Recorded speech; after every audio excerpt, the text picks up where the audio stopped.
How's everybody tonight? Are we talking baseball tonight? I think we might. I did some digging in the garage and found an old Louisville Slugger and figured I'd bring it into the garage tonight because we're going to be talking baseball a little bit. We have a teacher in the building who is this is a number 2 bat. For those of you who knows what that means, I have not a clue. But we do have a teacher in the building who is very much a collector of memorabilia for the sport of baseball, perhaps other sports, I'm not quite sure. And we are going to have a conversation with him in a moment. And I hope it's a home run, a grand slam, a real steal. Hope you enjoy it. All right, I'm so happy to hear that he has arrived to the magic screen. So let's see who's tonight's guest is. And like I said before, I hope it's a home run. Here we are. Hey, Mr. B, how are you? How's it going, Mr. Geiger? How are you? Mr. Buonospina is with us tonight. Maybe I should be calling you Mr. Baseball tonight. Yeah, I'm happy that you invited me in and I could show a hobby of mine that I've been doing since I was a little boy. It probably goes back to around 1988, 1989 when I first started. So before we get into it, I always do check with you to make sure that things are well at home. Your family's well? Oh, absolutely. Yeah, no, everybody's doing well. My kids are in hog heaven. They get to, basically have us around all day. Right, and, right. It's fun. It's if there's one positive that really came out of all this, it's spending the extra time with the family. So yeah, it's nice to hear kids laughing and having fun. And how are your classes going at school? All right. I gotta say, I tell the kids every single day, but it's going exceptionally well. The kids are working hard for us. I can't ask for anything better. My classes are just really.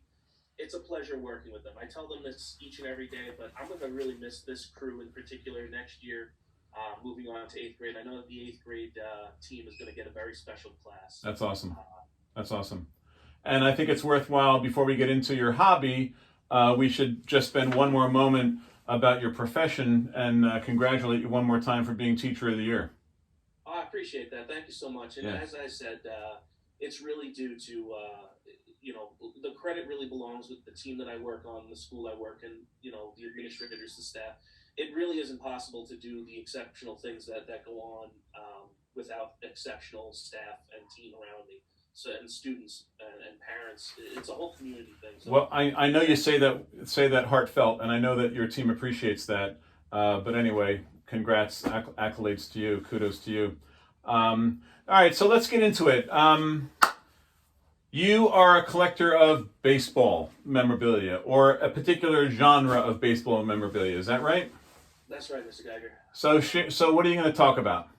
So when I was a little boy, I was watching the World Series, and I remember specifically my brothers were in the room and my grandfather, and I watched a man hit a home run, and that was the first time I ever saw a home run hit, and then it happened to be a baseball player that played for the New York Mets, and I couldn't tell you who won the World Series as a little boy, but as I grew up, I knew.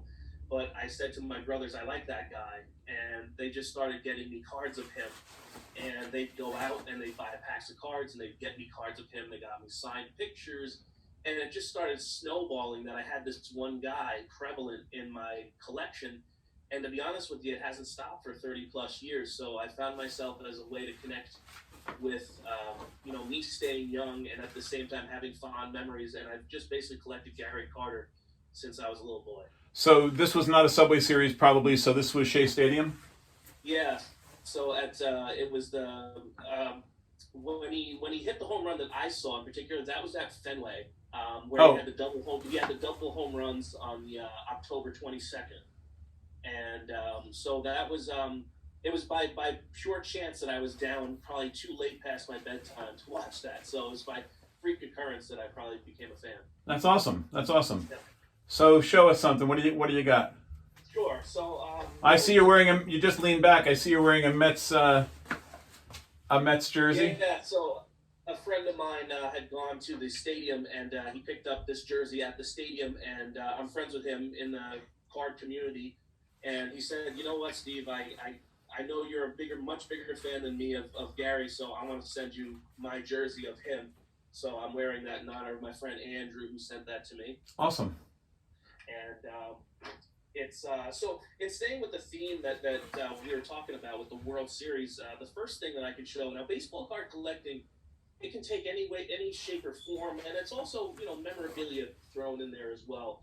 But this first one is a weird one. It's actually, I hope I can show this clearly enough to you guys out there. This is actually a Union card that Gary Carter had in his pocket in the '86 World Series. Wow. So yeah, when he paid his dues to become a member of the Baseball Players Association, this would have been in his wallet during the series, and I happened to come across this thing. Now this is the truly unusual that you can find in the hobby. I would imagine that's a one of a kind, right? Yeah, so there would only be one of these, and you can see it's if I could hold it up, it's pretty gnarled, and you can see that it shows pretty well when you put it right up against the camera. To be honest with you. So Yep. this would be like a really weird Yeah. item to have. But then there's also your general cards you can pull out of the baseball card pack, and I chose this one, which was sent to me by another friend of mine, Tom, who lives over in Michigan, and he sent me this just recently. And this is one of my favorite cards. It's an image from 1987. It's a fun-looking set. It's a clean set. And so you can go from simple things like this that anybody can go out right now and find on Amazon or whatever and get a pack of this real cheap, or you can get the exotic like that. So it's the hobby is whatever you want to make of it, and that's what's really fun about it. And it's all about organizing, and enjoying yourself. You don't have to. There's no race. You can get stuff. You can let it go. It's a very it's a very peaceful thing. You can just kind of go in and out of it. And then there's other sports too. Like I have two cards here. One would be a Dan Marino and a Steve Young that I have.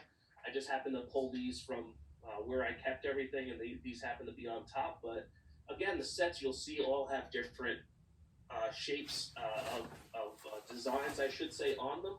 But they're all generally the same size of card, except when you go into certain time periods, the cards weren't yet standardized in size, but now it's pretty much settled that cards are going to be a certain size. Right. So how many cards do you have, do you think? In my total collection, I have something on the order of about 26,500. Wow. Yeah, it's and most of those are generally cards like the simple variety. There's no way I could have expensive cards in that quantity, but yeah, it's my brothers. Again, started me when I was a kid. They had baseball card pages, and they'd send me pages at a time. They'd give me, and I just started putting them in binders, and yeah, so I just saved all that stuff from when I was a kid. And then speaking of saving stuff as a kid, this is what I consider my first baseball cards. So I put it inside of this holder. Yeah. And it's been used and abused because when I was a kid, I used to like to draw and make this image, and I traced around it to make card size. So you could see this is really just beat up. Yep. But I wouldn't have it any other way because this is really special that I'm able to. Not many people are able to say they have their first one, and I do. I remember, I can very specifically recall the garage that we used to go to that was clean as a whistle, and we would put a bucket in the middle of the garage, and we would flip, baseball cards, and if you missed, if my memory serves me correctly, you would flip a baseball card to get it in the garbage can, a little bucket, and if you missed it, landed on the floor, of course. And when you got one in the can, you got to pick up all the ones that were on the floor. And you won everybody's baseball cards by being a good flipper, if you will. And I honestly don't believe in my era in doing that. I think a kid might not flip his favorite person, but I don't think anyone was concerned about quality or rounded corners or scratching on the garage floor, or any of that. It's very interesting you mentioned that, and I like that story because that's so. What's cool about that is it's not only just a memory that you have of having fun, but it's also a memory, that's including a hobby that's so much bigger than you've ingrained a memory with baseball cards in there, and it's just there's so much more to it. There were games involved with it, so yeah, I think that's really cool that people have these experiences, and that what I find interesting with that story too is in many cases some of this stuff is moving digital, where kids won't even be able to do stuff like that with it for very much longer. But it's very interesting. And if People have very similar stories where they had just simple fun with simple cards, and but it was competitive, but it was just nice. Yeah. it was a very social thing, and of course, while we were doing that, you can guess what else we were doing, perhaps. What's that? Chewing gum. Oh yes, I'll forget that. Because Absolutely, all yes. the packs came with gum. Yes, you know what's interesting about that? A little history about Topps baseball cards, which more than likely you were probably flipping. Yep. Topps, their goal was to sell bubble gum, and to get the kids to buy the bubble gum, they happened to put baseball cards with them. Yeah, it's true. And then that the tables turned until eventually the gum was an add-on to the baseball card. So it's interesting how, yeah, I totally whiffed on that, but I should have guessed. But it's interesting how the tables turned on that. And if I can, to connect to your story really well, this one right here, Mickey Mantle. yeah, it's a Mickey Mantle 1959 card. And what's cool about this one, you can see, like, it's pretty beat. Like you were saying, kids threw them, or, maybe if it's your favorite guy, you didn't. But is that graded? Do I see a graded sign on there? Yeah, so this is a graded card. Now, generally, I don't like to collect graded stuff. Generally, but if there's only one of it available, I'll Sure. grade it because it's only one. But what's interesting and really special, this is maybe my favorite card in my collection outside of my first one. So I bought a collection about 4 or 5 years ago, and inside the collection, it was a special collection because it was owned by none other than Gary Carter himself. So he owned the set, and unfortunately, he passed away in 2012. And his wife had put up his cards for auction for charity, and through secondary markets and third and tertiary markets, some of the cards became available for sale, and I was happy to be lucky enough to get this at a fair price. Wow. So what's cool about this one, I was going through all the cards, I was taking them out of the sheets, and I was putting them into fresh sheets and everything, and I saw this card, and I said, I hope that it has something on the back that I'm looking for. And sure enough, it did. And if you look right here, He signed it. yeah, so when he was a little boy, like you were talking about flipping cards, when he was a little boy, he probably put his name on the back of this, said, this is probably one of the ones not to flip, or this is one of the ones that he, made sure that his brother knew were his. Right. So that's a really special card because that was his favorite player. That's pretty cool. So yeah, so it's a very unique item.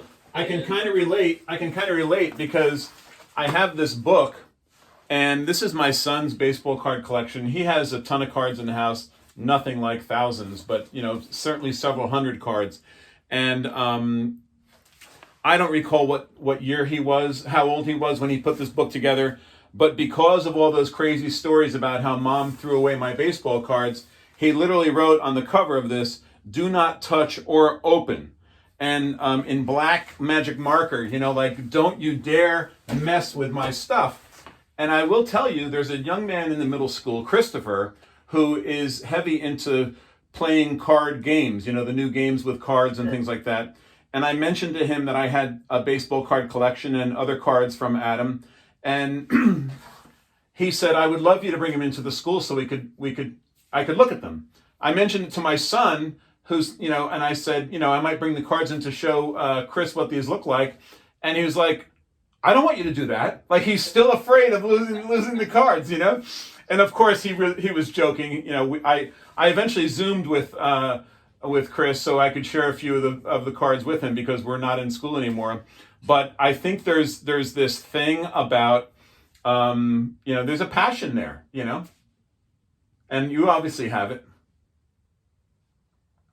Yes, sir. And it's it could be anything that you want it to be, and that's what's fun about it. There's something for everybody. You know, everybody's budget is available in the hobby. It's become a little bit more costly in the recent past, but when I was a kid, I mean, I could go for 50 cents. The Bob who owned the candy store, Bob's Candy Store around the corner. I used to drop 50 cents on the table, and they sold stickers, superstar stickers, and I used to put 2 up, 25 cents a piece, and say, I just do 2 more, that's fine. And you used to be able to put them inside, and that sort of stuff. It's good memories attached to that sort of thing, and it's just it just stayed with me, and it's expanded. And I listen to having your stories connect to mine that's meaningful to me too. That you have that there's a connection there. Well, I'm gonna share 2 stories with you real quick. And I think the second one, since you're such a fan, will kind of blow your mind. The first story is when my sons were maybe 10 and 13, or maybe 7 and 11, or something like that. A gentleman in town worked for the New York Police Department. And he was one of those cops that would escort players to and from the stadium from the airport. And he got a young man to come to town and sit in the local church and signed baseballs for all the little leaguers. And so Andy Pettit came to town, and he signed baseballs all day long at the local church. And we, since we were baseball card collectors, went to the local card store and got that little cube to put the baseball in so no one would touch it. And we put it on the shelf. And wouldn't you know, we had it face to the window, I guess, and it completely got bleached out. And you can on one of the baseballs, you can faintly see Andy's name on it, but the other one looks just like a brand new baseball, no ink or anything, But I never forgot. We paid $5 to have that happen, and to this day, I don't know if that $5 went to Andy or if it went to the Little League. I think it went to the Little League. I think he did it all, as a favor. And at that point, he was just a kid out of school, and now he's in the Hall of Fame, isn't he? I think he might be on the ballot. I don't think he's made it yet. Okay. But he's definitely a name that gets thrown about. He was a big game pitcher. So right. He was if you wanted somebody to win a game in a pressure situation, he's your guy. And I don't know if his career had the statistics or the longevity of some, but at the same time, I don't think you're going to find many people that would not want him pitching for them in a big game. Right. And so the second story is, are you aware of a gentleman by the name of Barry Halper? Sort of. So Barry Halper owned a paper company along with his brothers. The company was named Halper Brothers. And he was one of the largest collectors of memorabilia in the world. Okay. And upon his death, his sons negotiated with Cooperstown to have his collection added to theirs on a rotating basis. That makes sense, yeah. Right? And he had the most unique things that you can imagine. I think it was Ty Cobb's shotgun that accidentally killed his brother or something crazy like that. He had anything that you can imagine. If a player died from the era of the 20s and the 30s, he would go to the family and say, let me go into the house and see if I can help you guys make some money. And he would buy the most ridiculous things from the home. So he was a collector of everything in the world. But I think this might be interesting to you. I told my buddy about him, and I said, I see him at work all the time, and he's always got those World Series rings on because he was a 12th owner he had a share of the Yankees. So whenever they won the World Series, he got a ring. So my buddy and I went down there to pick up some paper one day, some paper cups or something, and Barry was there, and I said, hey, Barry, this guy's I was not a baseball guy, but this guy was, Yankee fan. And I said, this kid's a Yankee fan. And he said, oh yeah, take a look at this. And he was wearing 2 of the rings. And he actually took the rings off and let my friend put the ring on. And I'm telling you, to this day, that guy is still a good friend of mine. And I'm not saying it's because of the ring, but it's a story that I know he'll never forget. Yeah. And what was really awesome was one day I went down there and he had the pine tar bat there. And I swung the pine tar bat. Oh, that's awesome. And so he was always, his office was full of stuff because his whole life was full of stuff. Sure. You know, I went up to his office one day and Mickey Mantle was there and a statue was there wearing the uniform. Babe Ruth was standing there with the uniform. Joe Dimaggio was standing, like all these guys. And it was just his office at the paper company. But the guy was just an unbelievable collector. And when you said you were a baseball card collector and memorabilia guy, my mind went zooming back, you know, and I think that's what these things do. You know, they bring up memories and just, you know, just fonder times, I guess. Yeah, and you know, one last piece I want to show you, and again, I think it relates to that story in many ways. Is something I got. It's actually a game used jacket from. Now I believe these were ordered from actually Clark, New Jersey. So one town over from where I live in Cranford, and you know, a town and a half over from where you are. Yep. This jacket was ordered from a company there, I guess, that produced it. You sent in your little order form. But anyway, I got this thing because it was game used, and it's been signed. And the origin of this one, I can't confirm it, but I would assume that at the end of a season, he probably took it off, gave it over to a fan or somebody close to, right. Somebody close to him at the end of a season and signed it for them and, you know, just gave it away. You could see, as you said, the pine tar. Wow. Across the, I mean, this thing's been yeah. And so when I got it, I was, you know, super stoked about it, and I was really happy. And I, you know, it had these pockets. So, you know, what do? You reach into the pocket, you want to see, like, you know, what's going on. And I pulled this out. No kidding. And this is probably a captaincy. Yeah. That he never wore it on his jersey. He always let Keith Hernandez wear the captaincy on his. But this might have been.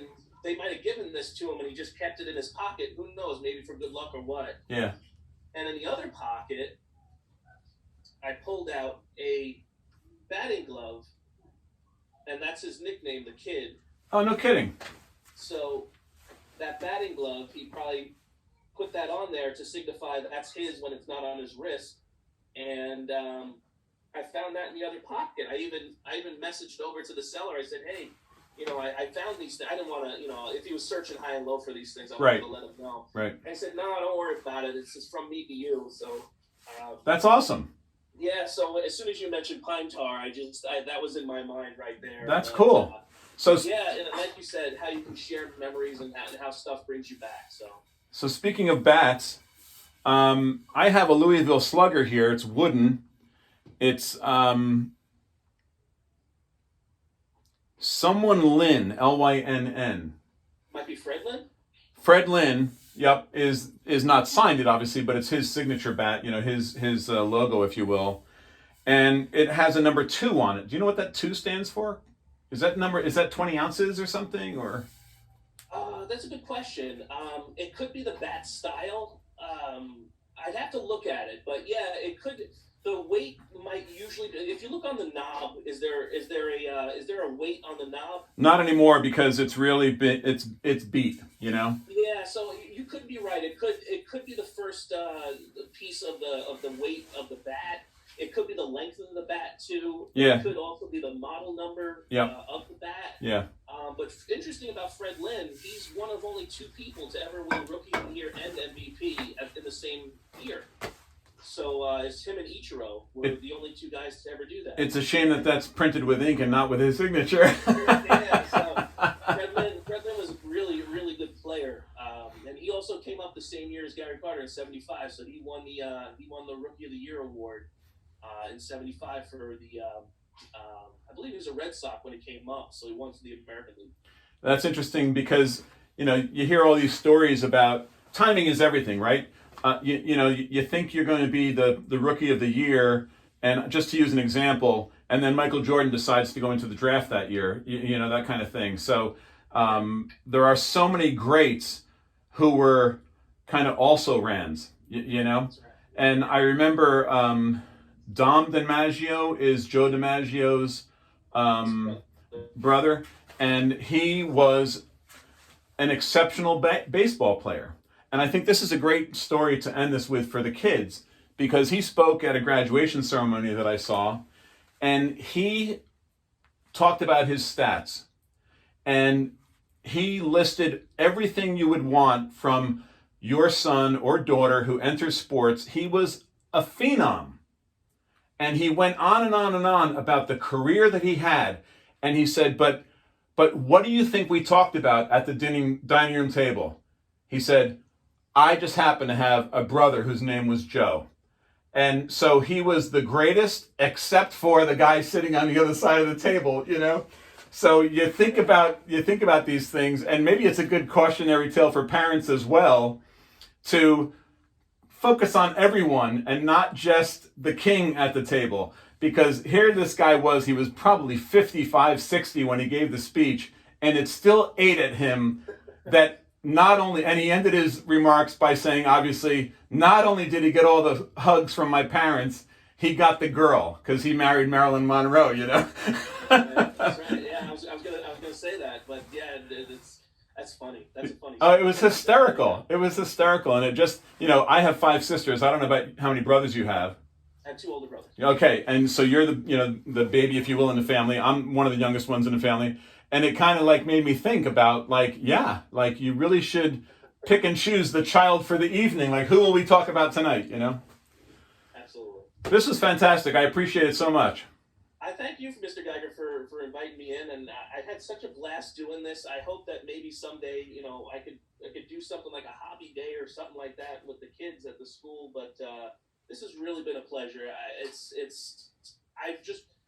What I'm going to take away from all of this, on top of having fun, is the story that you had, and it connects with me. So now your hobby is now part of my hobby. No, you're right, and I never would have thought about it if we hadn't had this chat. So I really do appreciate it.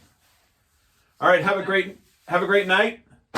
And any last words for I don't know what you call this, YouTube land? Sure. No, I appreciate everybody watching. I appreciate Mr. Geiger for putting this on. I think you're doing a fantastic job with Mr. Geiger's Garage. It's a really fun series. And I just wish everybody the best health, and I hope that everybody is happy and healthy in their homes. And we'll see you all next time, guys. Yep. Thanks a lot.